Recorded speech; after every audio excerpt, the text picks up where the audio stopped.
got this burning question to ask you. What if you could start a business with $500, grow it to 7 figures, and never have to do the go viral or go home dance? Because today's guest did exactly that. And when I heard her story, I literally called her my unicorn, because who does that? I'm sitting down with Lindsay Pinchuk, a longtime brand builder, community creator, and the founder behind Dear FOUNDHER, where women over 40 come together to build, scale, and sell businesses with real life strategies, not fluff. And in this episode, Lindsay is breaking down the simple old school marketing moves that actually work even now. Why community beats audience every single time, and her sweep method, the framework that helps you take one message and multiply it without burning out.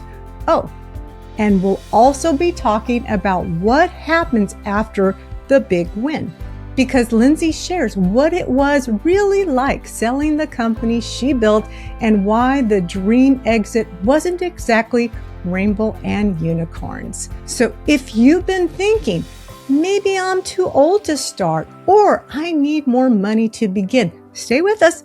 By the end, you'll know exactly where to start and what to stop overcomplicating. Let's jump on in right now. Lindsay Pinchuk, welcome to Create the Best Me. Girl, I am honored to have you on the show. Oh, Carmen, I'm honored to be here. Thank you so much for having me. So, for the listeners and viewers who have never heard of what I've called, you're my unicorn. Oh. You are the unicorn. Could you please tell us, who is Lindsay Pinchuk and what do you do? Yes. So Lindsay Pinchuk is a connector. She's a community builder. I'm a marketer. I'm an entrepreneur. I'm a mom, which is very important, and a wife and a friend. You know, all of these things factor into who I am. But for purposes of your show and today, I will focus more on the professional version of myself. I worked in magazine ad sales for 10 years at the Hearst Corporation and at MTV and Time Inc. And when I first got pregnant, I decided that I needed a community for myself. We were living in downtown Chicago, and none of my family lives here, and none of my friends were pregnant at the time. Little did I know that I was just going to be the first. We all have 9th graders. Mine just was born in October. And fast forward to I started hosting events for expectant parents, really expectant moms at first. Just ways to connect and meet other women who were pregnant. There was really nothing like this in Chicago at the time. And you have to remember that this was 2010. There was no social media. So we were consuming information and getting our knowledge and whatnot and our resources very differently than we would be today if you know I was pregnant now and starting in today's world. So I started my first company, Bump Club and Beyond, in 2010. I took it from doing events here in Chicago to doing events in 35 different cities. We were working with brands like Nordstrom and Target, all the brands in the baby space. I grew the company to reach 3 million people per month and generate 7 figures in revenue. I bootstrapped the whole thing. This was not something that I had venture behind. It was all done through very simple foundational marketing practices. And in the summer of 2018, in the summer of 2018, I was approached by 3 different entities asking if I was interested in selling my business. And I ended up selling my company to what I thought was the best option. I knew this was something that I always wanted to do. This was a life stage business for me. I was no longer a young mom. I felt like my shelf life being the face of this company that was for new and expectant parents was kind of nearing its end, and it felt right to me. And so I sold the company, and in 2019, I went and I worked for the company who bought mine, and it wasn't exactly rainbows and unicorns, and it actually was kind of a nightmare.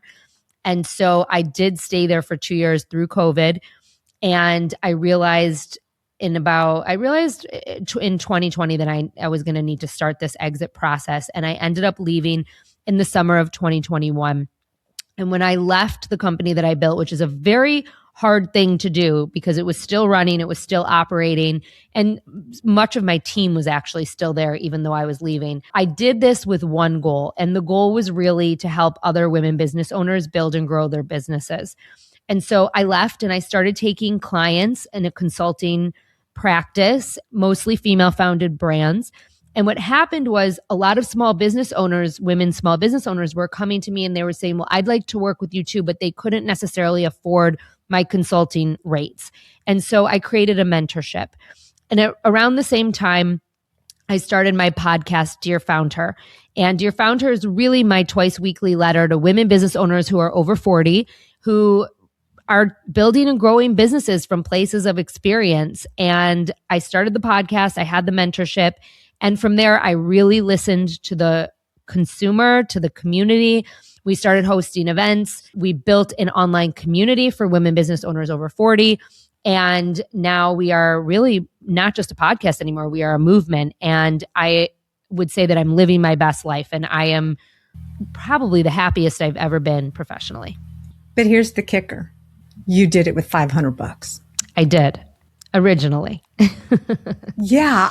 I am just like floored. How on earth can, because a lot of us think we need to take out a loan, take out, a second mortgage to start the business that's going to be our heart's desire.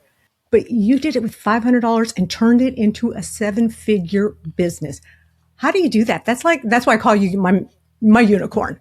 So my whole theory and my process is that you really just have to stick to very foundational marketing strategies.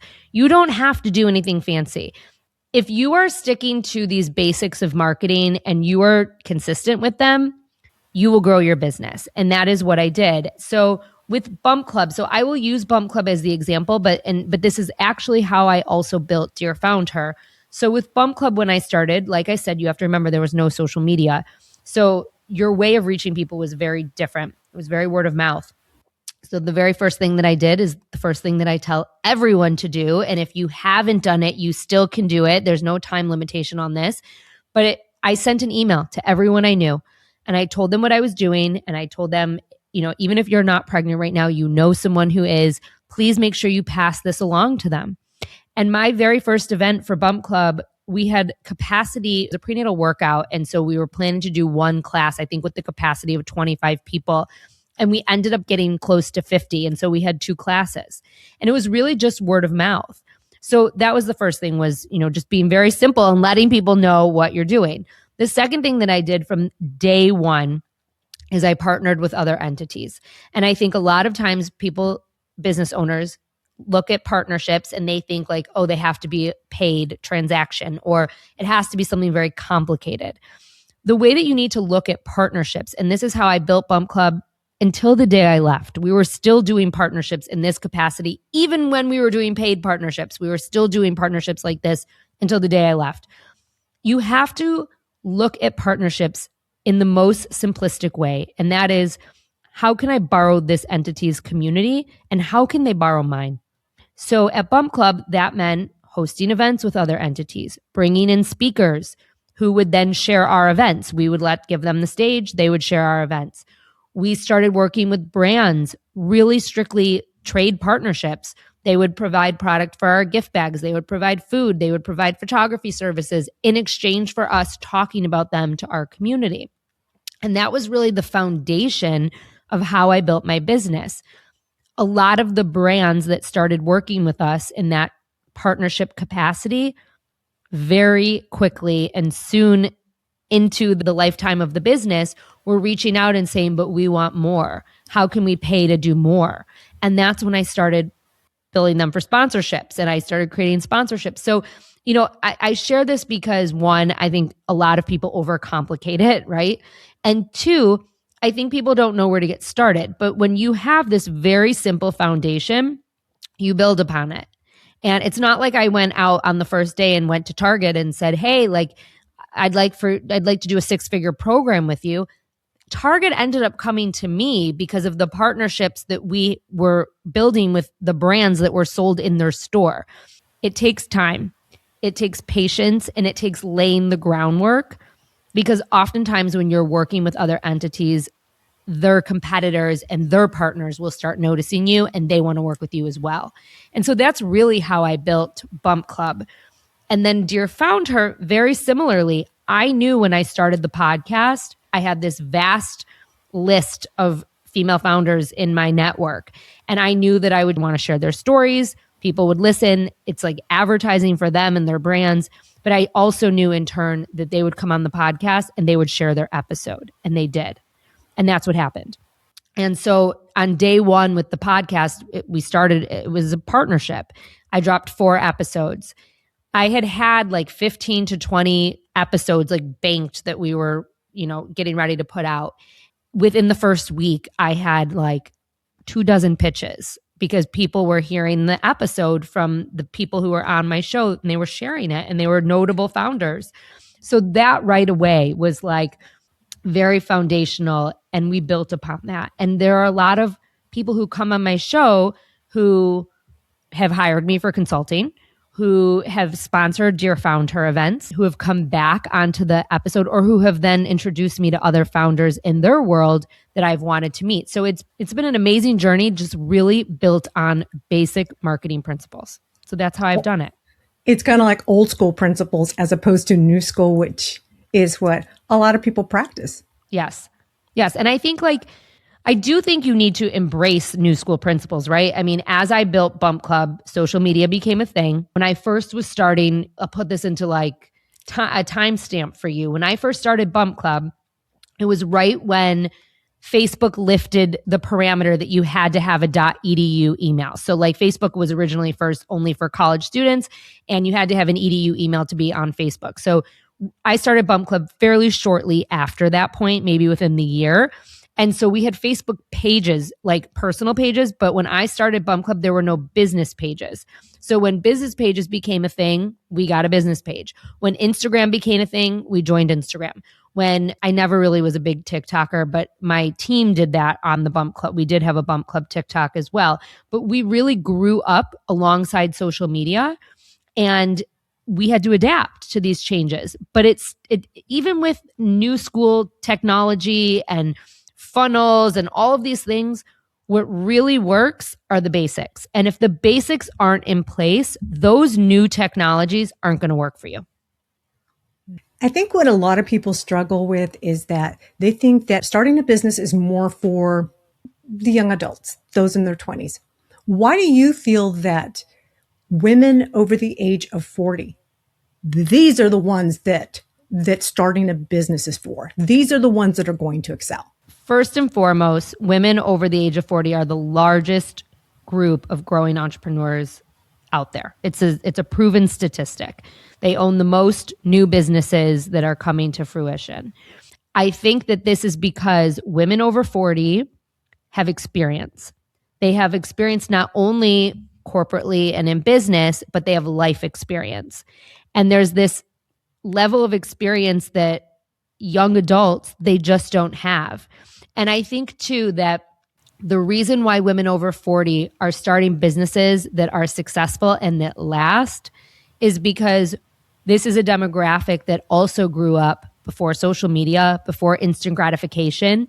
And while yes, we may feel a little bit intimidated by those strategies, and when it comes to business, I think that in terms of building a business, we are the ones who have the actual skills to enter the world of entrepreneurship and to do it successfully because we have that foundation.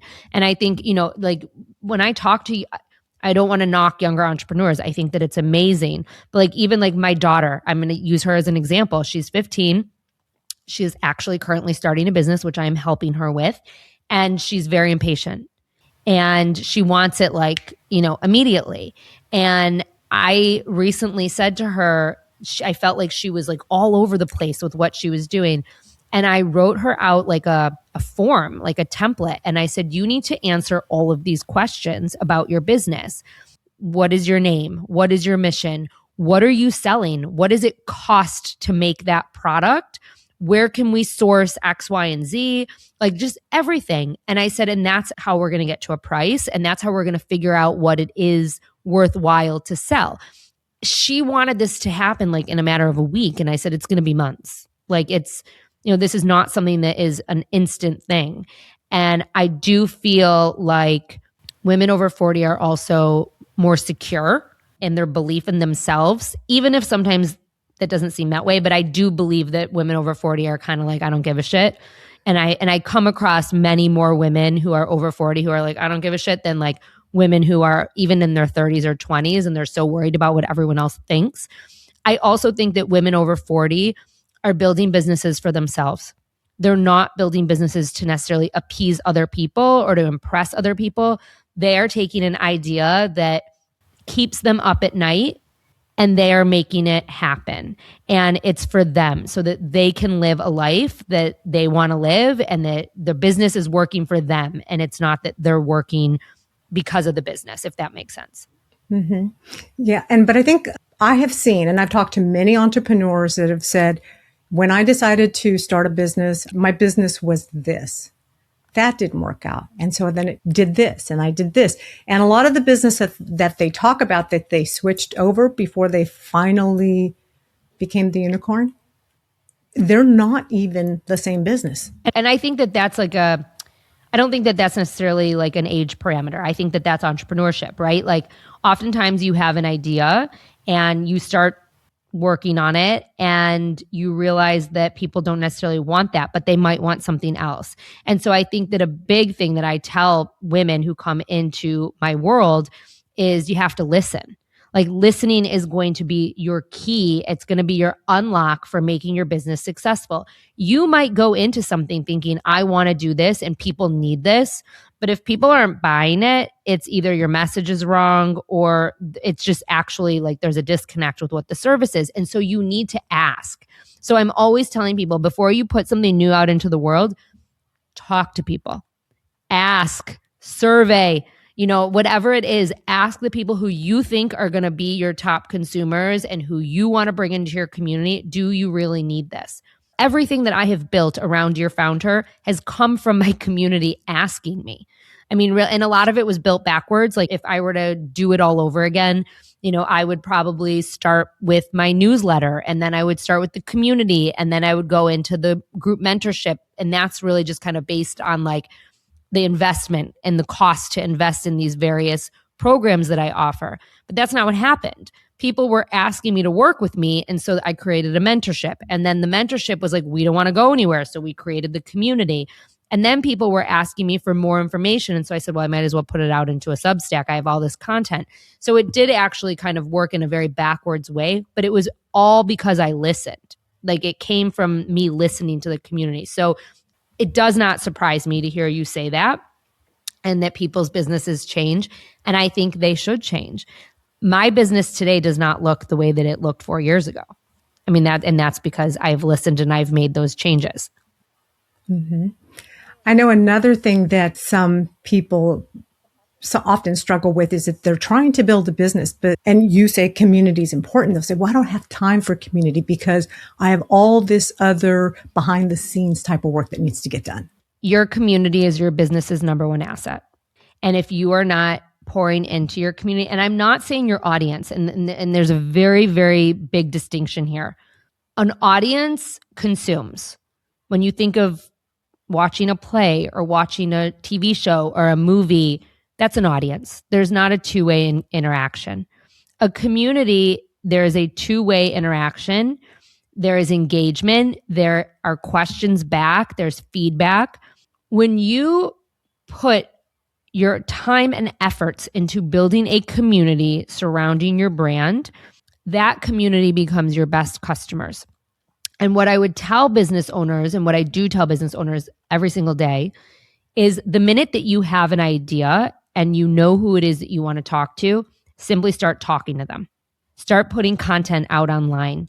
Even if it's not, has nothing to do with your business, just start talking to the people that you are going to want to bring into your community. Eventually, when you have something to sell, those people are going to trust you and they are going to transact. And that is just how it works. That's human nature. People want to buy from people. They don't want to buy from a logo or from a color scheme. They don't care about that. They want to buy from someone who they trust.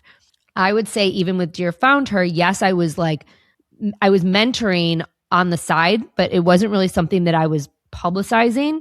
But I didn't transact with anyone in my, community for probably a good 6 to 8 months. I mean, I wasn't selling anything to the Dear Founder community until eventually I think I launched like a workshop.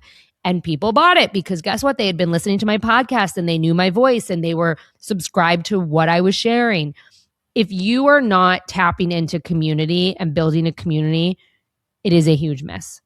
It is a huge, huge miss for your brand. And when you think of all the successful brands that are out there, there is some kind of community surrounding every single one of them. Mm-hmm. And I think here's what I found is that I think that when people are trying to build a community or they're trying to find out whether their product or whatever it is they're trying to sell is going to be a profitable business or something people want, they end up pitching instead of asking. Yes, I would say that as well. And here's the thing. I think that oftentimes when you simply show up and share your knowledge and you share your expertise and you build that trust and authority, you never have to pitch. You really don't. Like, I very rarely pitch anything. I'll say, oh, I had a client today and this was her problem and this is how I solved it. And that's it. It's not an actual pitch. But guess what? Oftentimes people will reach out to me and be like, I need that. Like, how can I get that? And so it's really in how you frame things. And when you have a community who subscribes to you, they will automatically trust you to buy whatever it is that you're selling. Mm-hmm. It's really amazing. Like, first and foremost, when I think of Bump Club, I wasn't even like, there was no business plan. I wasn't like thinking of like, how can I make money? Like, I was truly thinking of like, how could I have a community and make some friends because I didn't know anyone who was pregnant. And so it was always community first. Like, it was from the day I started, it was like, I was very careful about what experts I put in front of the group, what products we used. I wasn't making a dime. People weren't paying me at this point. But I was very, very careful about that because I never wanted to compromise my trust with the community. And I never did. And even much later on with Bump Club, after I sold the company, the new company was all about dollars and cents. Like, it was like there was a line item for everything and it showed. And the feedback that I got from the community was like, oh my God, all of a sudden, like, everything is sponsored. Everything is about money. It's like I felt like we were nickel and diming the community. It was like embarrassing to me. Also embarrassing because our profit margins were much lower, and so it wasn't even working, which I think is really important to point out because people were reading between the lines. We had a very, very big brand who wanted to sample like cleaning supplies. I mean, it was essentially cleaning supplies and our gift bags. Now, if you go on YouTube and you type in Bump Club and Beyond, you will see people unbagging and unboxing the Bump Club gift bags. They were magnificent. They were like worth $200-$300 filled with baby products, like bottles and pacifiers and diapers and blankets and toys and like everything. They were amazing. And this brand wanted to sample cleaning supplies. And they wanted to pay a lot of money to do it. And I said to the powers that be, absolutely not. I said, I'm not putting a cleaning supply in a gift bag for parents with baby items. And I said, what happens, like quality control, what happens if one of those cleaning supplies leaks and then it ruins the rest of the bag? And I said, you're going to be dealing with like a big problem on your hands here. And they really pushed me on it and they wanted to take the money. They were like, we need the revenue, blah, blah, blah. I said, go find the revenue somewhere else. I said, as long as my face is on this company, we are not compromising our community by potentially harming them. And I said, this is just not something we're doing. And like, that was kind of it. But I'm making it sound much simpler than it was. It was a very big argument. And that was kind of in that moment, amongst other things, that I realized that I needed to probably step away. Mm-hmm. And I think the other thing that may have been, and here's what I'm hearing, you can correct me if I'm wrong, that this was your second child. You know, this wasn't just the 15-year-old you have now. This was the other child. This was the twin to this child. And you nurtured, you loved, you put so much passion and thought and listening to other moms or future moms. And so you built this company out of love and compassion and need. You knew what people needed. And that was gone. This was my child, and the community was my family. And I really looked at it like that. And I felt like I was being asked to compromise my integrity and my values, which I won't do. Right. And so I think when someone asks you to do that, it's a red flag, and it's a great indication that you need to probably figure something else out. And so, yes, I mean, this was my baby. It's interesting because I spent probably 8 months fighting to figure out how I was going to leave, because I really wanted to leave on a moral high ground. Like, it was very important to me that I didn't just disappear, that the community didn't feel like I abandoned them. I was the face of this company, and I very much wanted other faces to be a part of it. And the company did not take me up on that plan. Like, the plan was to bring other moms in so that I wasn't the only face. No one did that. And so I was left to be the face of this company.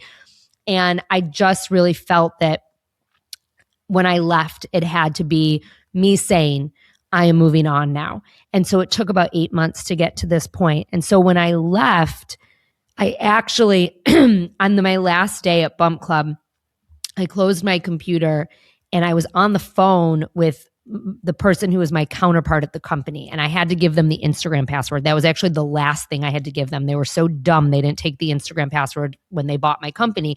And so I just kept it kind of under lock and key. And that was like, it's kind of my leverage, to be honest. And I gave her the Instagram password. And I remember I said to her, I have to call you back. And I hung up and I blacked out at my desk. And I called my husband. I yelled to him. I was like, I need your help. And I was sitting in my chair, like I blacked out. And it was like I had this physical reaction to letting go and walking away. And a lot of people came to me and they were like, oh my God, you must be like so upset that you're leaving this, you're leaving your baby. And I said to them, you know what? I've been sitting Shiva for like 8 months. Like, I am thrilled to be leaving now. Like, now I'm like, but to them it was new. Right. And so, to your point, yes, it was like leaving my baby, but it was a long period of time that I was able to process that. And by the time I was able to leave, I was just ready to go. And was it difficult for you to figure out who you were after you left? Because for a long time, you were the founder and CEO of Bump Club. And who are you now? And what are you going to do? You know, it really, truthfully, it didn't take much time. I knew right away that I was going to take clients. So Bump Club actually was my first client. There was so much that they had not extracted from me that part of the agreement upon me leaving was that they were going to be my first consulting client. And I want to say it was like for 2 or 3 months. So for 2 or 3 months, I had this buffer where I could let people know I had left, which was great because that's how you get new clients. And I was making money from them. So I had that. So when I first left, I went on vacation. We spent like 10 days in the mountains in Colorado and I wasn't working. And it was really the first vacation I had taken in 10 years, like real vacation, like not, answering it to anyone. But it was, the funny thing is it was during that time that I had the idea for Dear Founder. And I said to my husband, like, I kind of think I need to like take all these experiences and all of my contacts and really start sharing them with other women business owners. Like, I'm so sick and tired of hearing all the unicorn stories and all the amazing things that happen to female founders and how they've sold their companies for billions of dollars. The more I talk to people, the more I realize that my story is actually the norm. But you wouldn't know that because no one talks about it in the press. And so I said to him, I want to like shift that narrative. And so it was really on this vacation that I decided that I was going to do this. And when I came home and I sent out this email that I had mentioned to you that I was taking clients, I got a couple of clients. And that kind of fulfilled my professional life for the rest of that year. So that was 2021. And at the same time, I started building Dear Founder. I was just recording episodes and I was figuring it out and I was learning how to podcast. And it was in the new year that I launched that. And so it was very shortly after that I became the host of Dear Founder. And that's really what I kind of built upon moving forward. And did you find that, I know you said that you were quickly connected with powerful, well-known people to be guests on your show. Was it because of the brand that you built under your first business that these people trusted you and said, I want to be part of your show. I want to help you start this new business?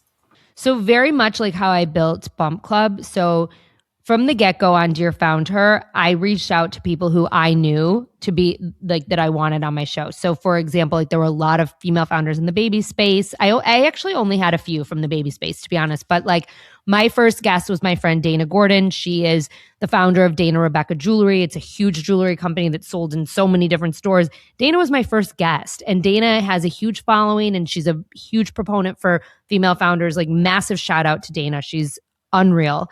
And she's my friend. And so she said, yes, like I'll totally come on.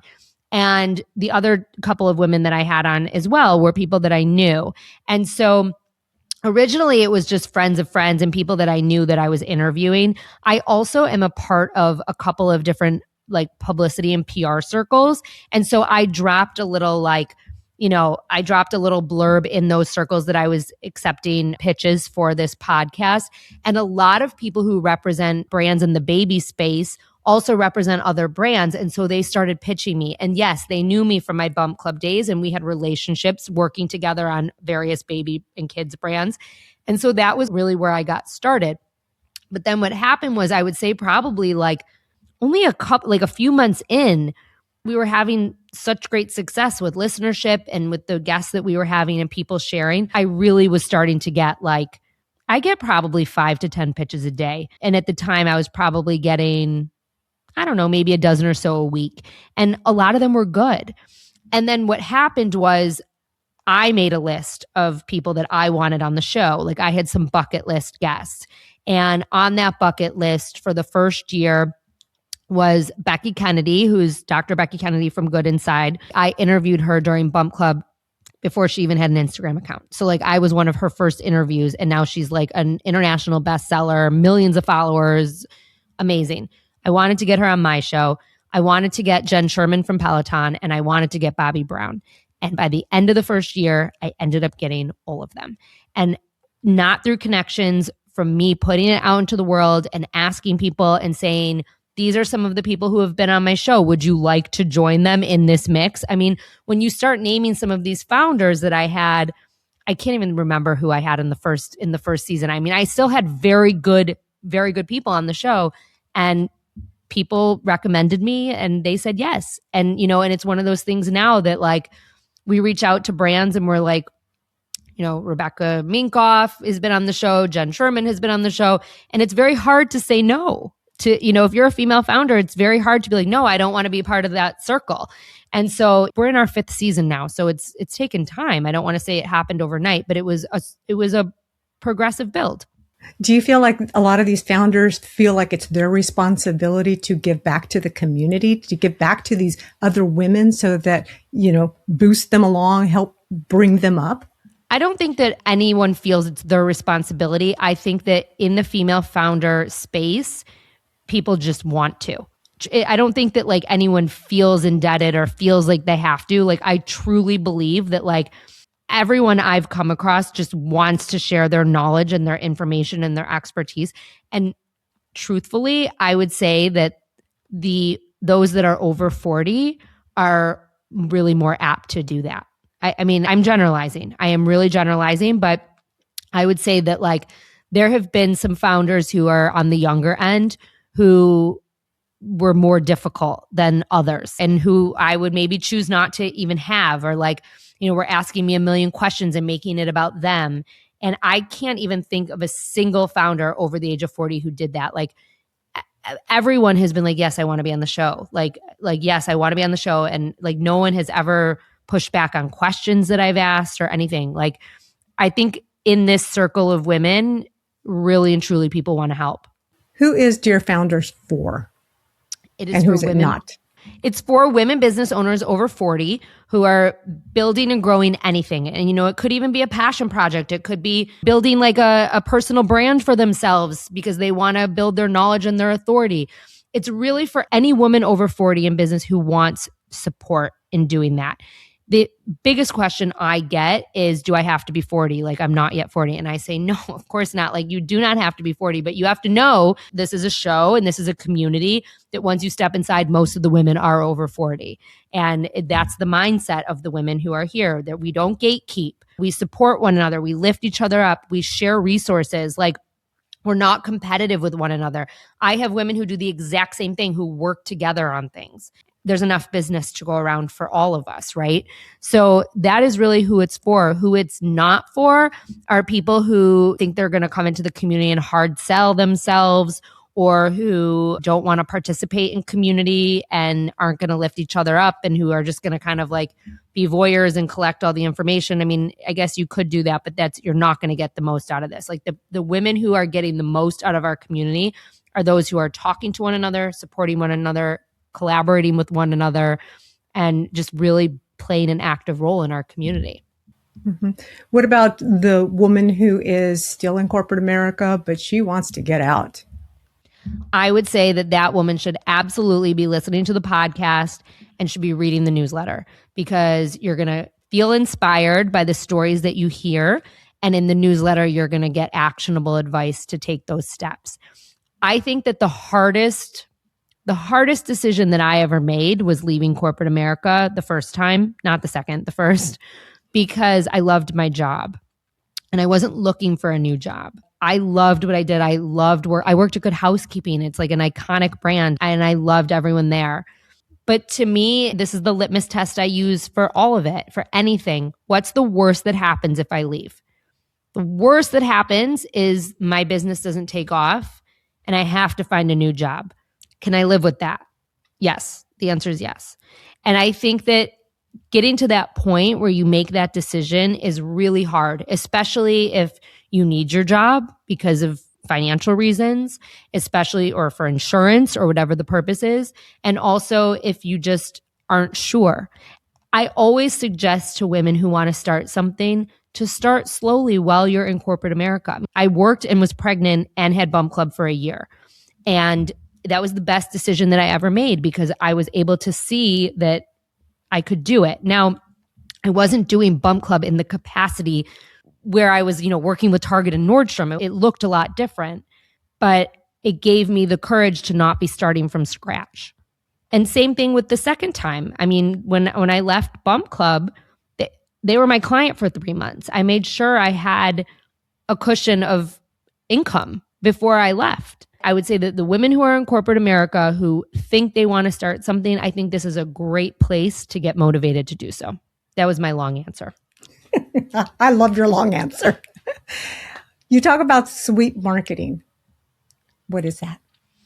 So sweep is my framework that truly is marketing made simple. When you ask me, like, how did you build this business? When I left Bump Club and I paused for a moment, I looked back and thought back, okay, what did I do to really make this successful? Like, what was it that I did or didn't do? And why was this successful? And it was successful because I was everywhere, but I was everywhere with the same message. And so I created a framework called SWEEP, which stands for social media, website, email marketing, events, partnerships, and publicity. And basically what it is you take one message or one piece of content and you sweep it through as many of those outlets as you possibly can. You're not always going to have all of them, but you could easily get to 3 to 4 of them. When you do that, it amplifies your message. Your message and your content is more suited for driving business if it's in 3 places than if it's in 1. And I think a lot of times right now, people just resort to social media and they stop. And you can't do that because, number one, you don't own your social media. So if social media goes away tomorrow, forget it. But you also have people who are consuming you in other places. You have a website. You have hopefully an email list if you have an established business. Maybe you have events or you're participating in other people's events. You want to be amplifying your message. And when all of those spokes are working together, it really creates a flywheel for amplification of your brand. And I always tell people, do not put all your eggs in one basket, and do not let that one basket be social media. I mean, I think it's really a big mistake. And the minute that I see clients start creating an email list or a Substack or partnering with other people to spread their message, they start seeing positive results. And they're like, oh, you're right. Like, I can't just be on Instagram yelling into an abyss, right? So that's what SWEEP stands for. And that's what I teach. For the listener or viewer who says, I want more, I want to be part of Founder, how can they do that?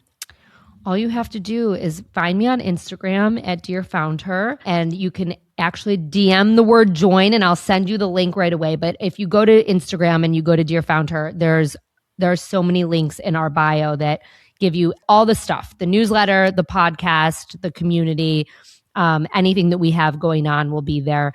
And it's me who answers. I answer the DMs. We do have an automator who answers some of them, but if you ask a question, it's me who answers. So, I would absolutely suggest giving me a follow over there and getting a taste for what Dear FOUNDHER is all about.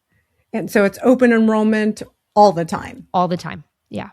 And how much does it cost roughly? Yeah, I'm fully transparent here. The community, so the podcast and the newsletter, free. There's free versions, okay? The newsletter has a premium version that's, I think, $100 a year, maybe $87.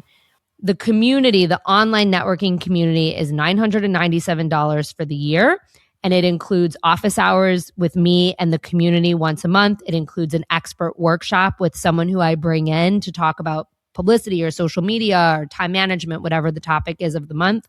And then, of course, the community itself, plus all of my resources. So I have ebooks and checklists and a million different resources that are in the community that you can use and tap into. I have swipe files for how to reach out and DM people for partnerships. I mean, there's a lot of very nitty-gritty information there. So that's the community. And then the mentorship is application only. And the mentorship is a year-long intensive program with me. It's a group cohort of 10, and that's $5,000 for the year. Mm-hmm. But I think the most important thing is if they join your community is you're only going to get what you put in. Yes. And thank you for saying that, because when you watch the orientation video, that's the first thing I say. But I would say that for any community, it's not just mine. I mean, I think you get out what you put into any community that you're a part of. And I just so happen to have an amazing community where we have 98% participation rate in our circle group. That's really high. That is. I mean, that's really high. And that's my year in review on Circle told me that 98% of the women in our circle group participate. And I mean, you'll get in what you put out, right? Or you'll get out what you put in, essentially. Yeah, that's incredible, because I know a lot of times you go to different communities and you just have a lot of what I call fly on the walls. They're just kind of there, they're listening, but they're not participating. They're not connecting. The way that I tell our community to engage is keep the circle group open when you're working. And if you have a question or if you want to run something by people, drop it in the community. It might take a day for you to get the response that you want, but people respond. I mean, and as we're growing, more and more people are responding, which is amazing. That's great. Lindsay, thank you so much for coming on the show. I will include all of your links in the show notes so that people can connect with you and be part of Dear Founder, because it sounds like an amazing community. Carmen, thank you so much for having me, and I can't wait to share this episode with our community. Great. Thank you so much. Okay, can we just circle back to the fact that Lindsay started with $500, built a 7-figure business by sticking to the basics? Here's a few takeaways I'm holding on to, and I hope you do too. First, foundational marketing still wins. Consistency beats fancy every time. Second, community is the asset, not the followers. And the audience watches and the community talks back, trusts you, and buys from you. Third, partnerships don't have to be complicated. Lindsay's whole approach is how can we borrow each other's communities in a way that helps everyone? And fourth, the reason her SWEEP method works is because it reminds you not to put all your eggs in one basket, especially not in social media. take one message and sweep it through social media, website, emails, events, partnerships, and publicity. And if you're still sitting there thinking, but what if it doesn't work? I love Lindsay's litmus test. What is the worst that can happen? You learn, you adjust, you pivot, and you keep going. If you enjoyed this conversation, make sure to like, subscribe, and share this episode with a friend who's ready for a midlife pivot. And I'd love to hear from you. What is the one thing you're going to simplify after listening today? Drop it in the comments.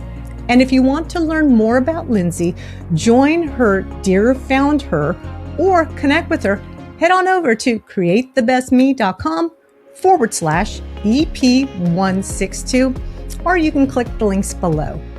Until then, keep dreaming big, take care of yourself, and remember, you are beautiful, strong, and capable of creating the best version of yourself. Thank you for watching. Catch you next week. Bye for now.